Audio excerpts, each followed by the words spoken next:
tutawasaidia ili muweze kuendelea kabisa na wengine mupate kazi, hata kama ni kupata kazi mapema hivi.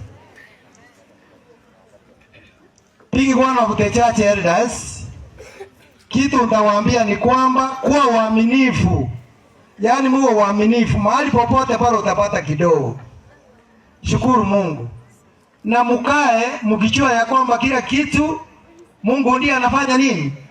Anawapatia. Everything you have, everything you have gained, and everything you are thinking of, you are given by our Almighty Father.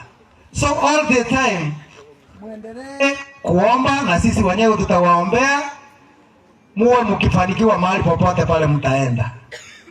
Kwa hivyo wazazi tunawashukuru, our sponsors tunasema hii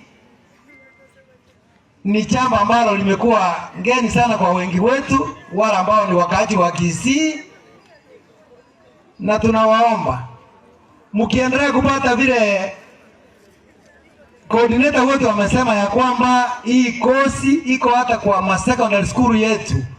Muendelee kuingiza mashule mingi, muendelee kufungua technical institutions mingi, ili sisi wote wale ambao tunaendelea kujitakia mazuri, tunaendelea kutakia watoto wetu mazuri, waingie hapo na wasome.